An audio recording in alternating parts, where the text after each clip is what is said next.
My parents said they were disappointed when I married a bus driver while they threw a huge wedding for my sister's millionaire husband.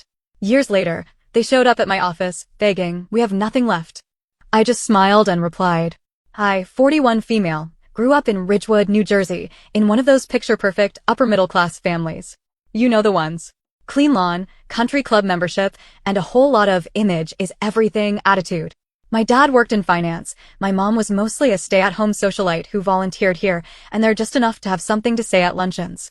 There were 2 rules in my family: look good in public and marry someone who makes 6 figures or more. My younger sister, Elise, always played that game better than I did. She was thinner, blonder, and much more into the fake smile lifestyle. She dated guys who wore tailored suits by the time they were 25. She knew what fork to use at dinner parties before I even cared. I was the odd one. I studied education, wore flats to brunch, and preferred working with kids to taking trips to Cabo. I wanted a normal life. I didn't want high society. I didn't want my life to look like a magazine cover. I just wanted it to feel like something real. So, when I met Rob, I fell hard. He was a bus driver. Worked for NJ Transit. Steady job, good benefits, kind heart. I mean, the man pulled over his bus once to help a blind man find his way to a shelter when no one else would help. He never cared about titles or clothes. He cared about doing what's right. When I brought Rob home for the first time, I could feel the tension in the air the second he said, "Nice to meet you, sir," and offered a handshake. My dad didn't stand up. My mom looked at his shoes before she looked at his face. After dinner, they called me privately. They didn't yell. That would have been too uncouth. Instead, they hit me with that condescending voice that still makes my stomach turn. "Honey, he seems sweet. But is this really your plan?" "My plan? You're educated. You're bright. You really want to spend your life riding around with a bus driver." I remember standing there, staring at them, thinking, "You don't know me at all." A few months later, Rob proposed. I said yes. I was over the moon. We planned a small wedding in a friend's backyard. Nothing crazy. Just good people, simple food, and some music. I told my parents. They didn't react. They didn't ask about the date. They didn't offer to help. They didn't come. They didn't come. They just didn't. My own parents skipped my wedding because the man I loved didn't meet their financial standards. They sent a card a week later with a check for $200 and the words, "Use this for something practical." That was the last time they reached out for 2 years. Meanwhile, Rob and I got to work. He drove. I taught 2nd grade. We lived in a tiny place in Montclair. Not much to look at, but it was ours. We paid off one of Rob's old credit cards. Then we started saving. Every time we had a little extra, we put it away. Every bonus.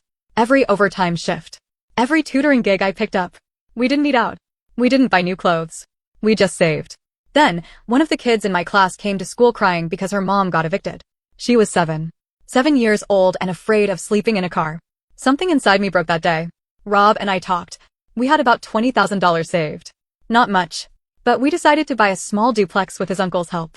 We lived in one side and rented out the other side for just enough to cover most of the mortgage. The tenants were a single mom and her kid. I gave her my number and told her if anything breaks, call us. She cried.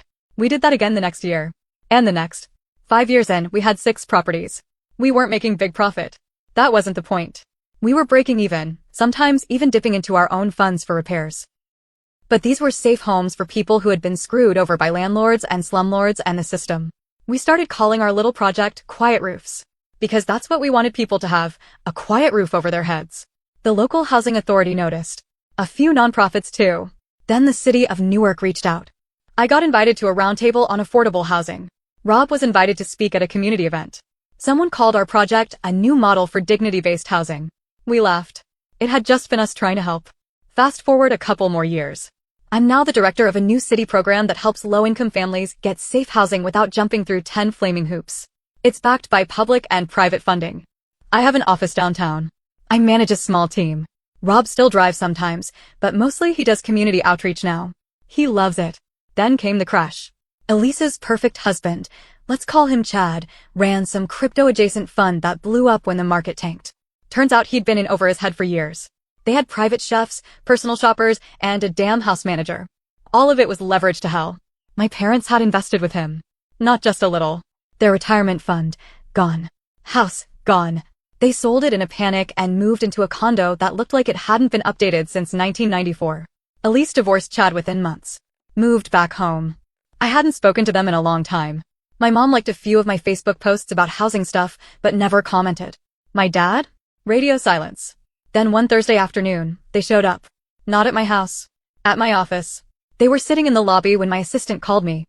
I stepped out and there they were, both looking 10 years older than I remembered. My mom's hair was a mess. My dad looked like he hadn't shaved in a week.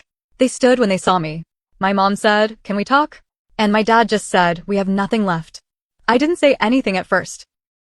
I just stood there, watching the people who once said I was a disappointment now standing in my building, looking at me like I was the only lifeline they had. My assistant asked if she should get us a conference room. I said, "No need. This won't take long." Then I smiled. And I said, I looked at them for a long time. Not speaking, just letting it sit. Letting them feel it. The silence. The fact that we were standing in my office, not theirs. The fact that I wasn't the scared daughter anymore. I was the one with keys now. My mom finally broke. "We've made mistakes," she said.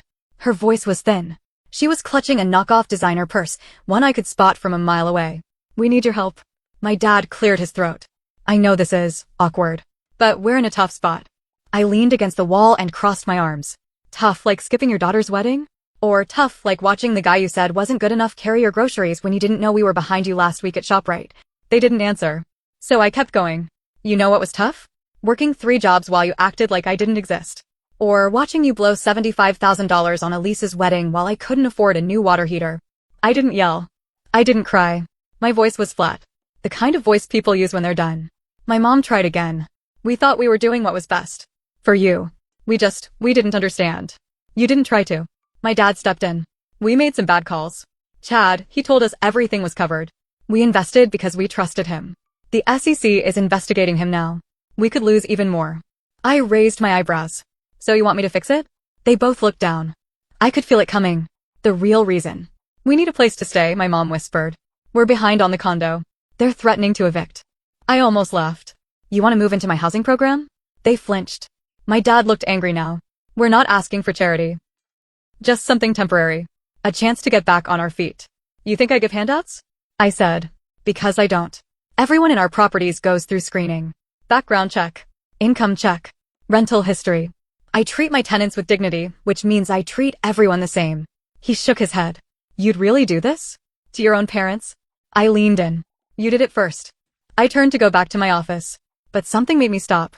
Maybe it was the way my mom looked, small, defeated. Maybe it was how bitter I felt even with all the power in the world now.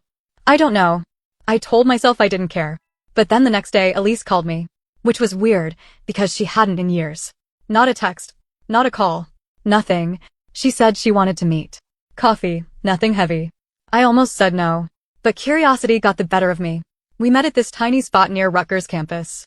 She showed up looking different. No heels. No blowout.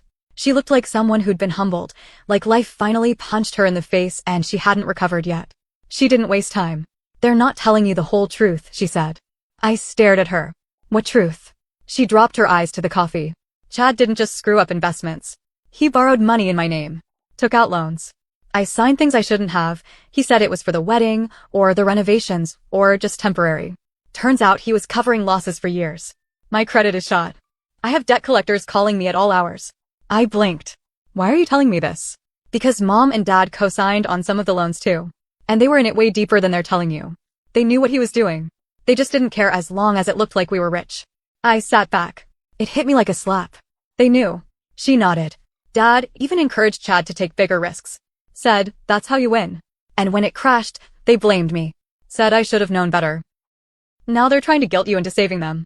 I stared at my sister, wondering if she was just trying to shift blame or if she was finally being honest for once. But then she pulled out her phone and showed me texts. Screenshots. Messages from mom bragging about cashing out early on a shady crypto project. Emails from dad forwarding investor tips to Chad. One message even said, "Don't tell your sister. She worries too much." That's when I realized something bigger. They weren't just victims of bad luck. They helped build the house that burned down. And now they wanted me to pay for the fire truck. Elise looked up. "I'm not proud of what I let happen. I was selfish. But I see it now. I've started going to therapy. I'm trying to fix it." I believed her. For once, I actually believed her. And maybe that made it worse. Because I didn't know who I was angrier at, them, her, or myself for still caring. A week later, I got an email from a lawyer. It was about my parents. Apparently, they had used my name as a reference for a personal loan they took out 3 years ago. I hadn't signed anything, but somehow my name ended up on some document. The lender wanted clarification. The amount was $90,000. I forwarded it to my own lawyer. Then I drove straight to the condo they were renting. When my mom opened the door, her face fell. I held up the printed email. "You really tried to drag me into this too?" She turned white. "I didn't know," she said too quickly. My dad appeared behind her.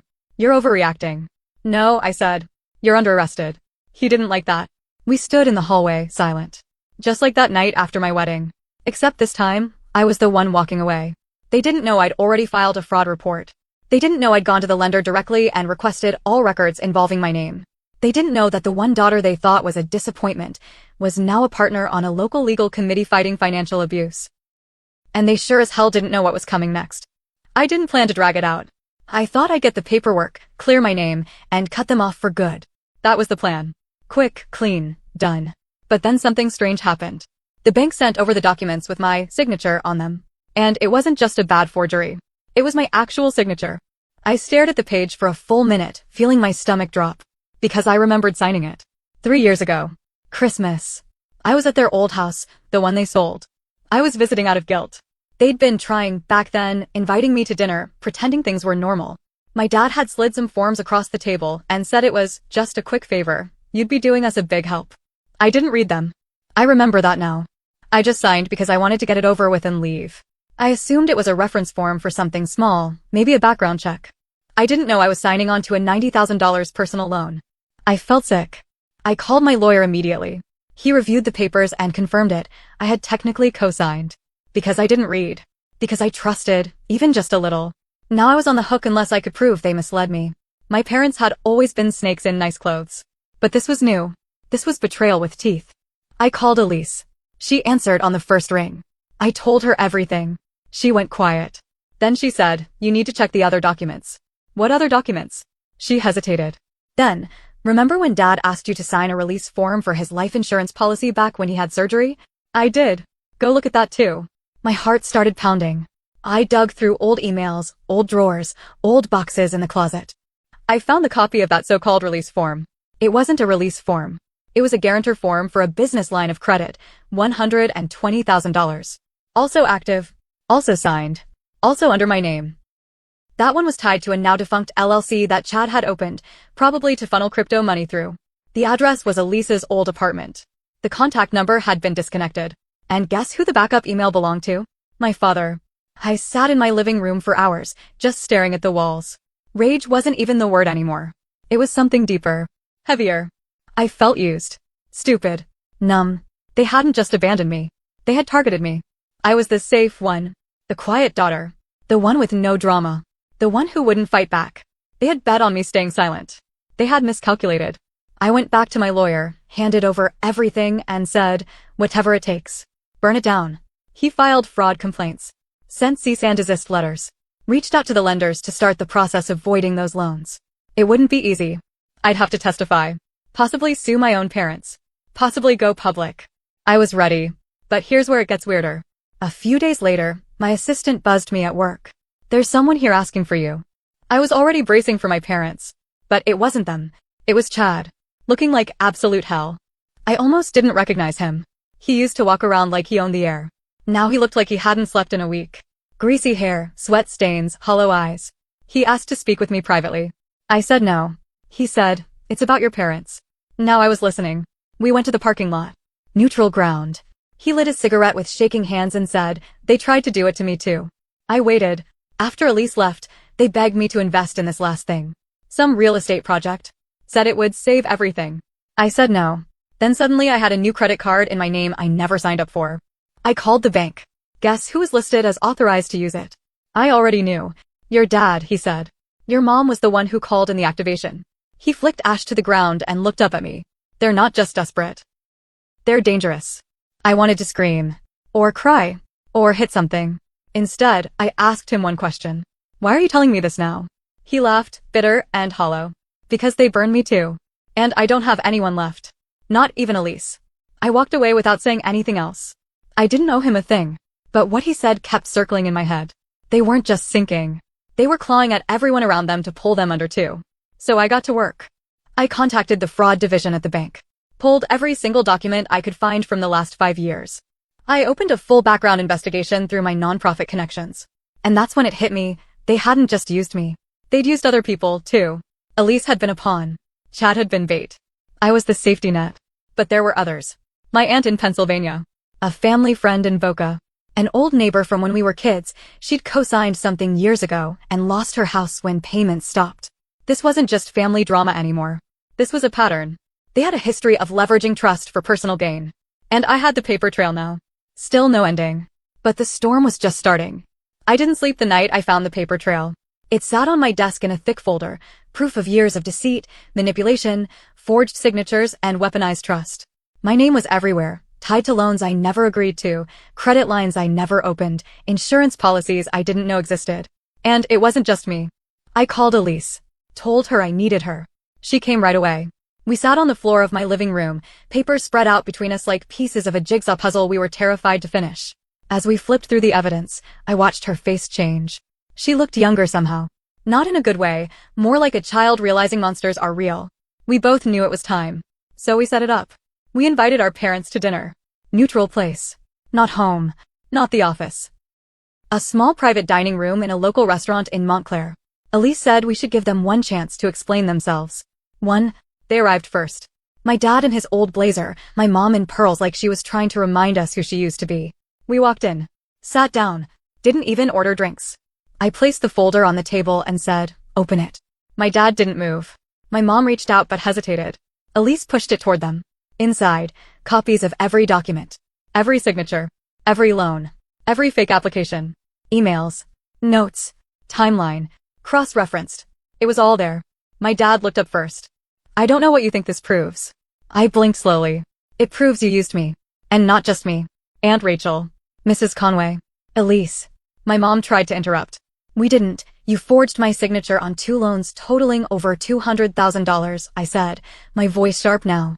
"You involved me in a fraudulent LLC. You co-signed things under false pretenses. And you nearly ruined my credit. For what? For a condo you can't afford and a wedding you wanted to outshine your neighbors with." Silence. Then Elise leaned in, voice quiet but shaking. "You told me we were safe. You told me Chad had it under control. But you weren't on it. You used me too. You let him use my name to open a business account. You told me to trust him." My mother looked like she'd been slapped. "I was trying to protect you," she whispered. "No," Elise snapped. "You were trying to protect your image." Then she added something I wasn't expecting. "I called the lawyer. I'm testifying with her if this goes to court." That was the break. My dad stood up so fast his chair screeched. "You would do that to your own family? To stop this?" I said, rising too. "Yes, I would. And you know why? Because I finally stopped being afraid of disappointing you." His face turned red. "You're bitter. That's what this is. We made some mistakes, but we always did what we thought was right." "Right for who?" I said. "You abandoned me when I married Rob. You erased me. Then when your golden boy failed, you came crawling back and tried to take everything I had. How's that right?" My mom was crying now. We were drowning. We didn't know what else to do. I almost felt something then. Almost. But it wasn't sympathy. It was relief. Because finally, the truth was out. And it wasn't twisted. It wasn't buried under fake smiles or polite lies. It was raw, ugly, and real. My dad looked at me with a stare I'll never forget. Not angry. Not regretful. Empty. He knew it was over. Elise and I left first. No hugs. No words. They didn't try to stop us. The next week, I got a call from their lawyer.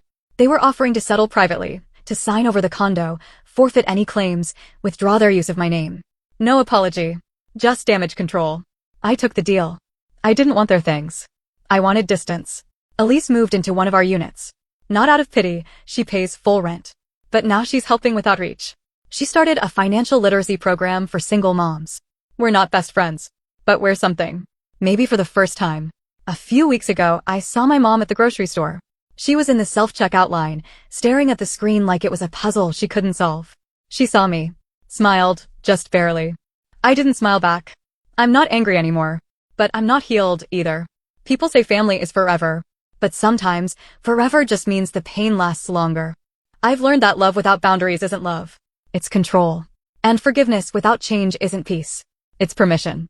So no, I don't talk to them now. Not because I hate them, but because I finally love myself enough not to let them back in. And that is enough.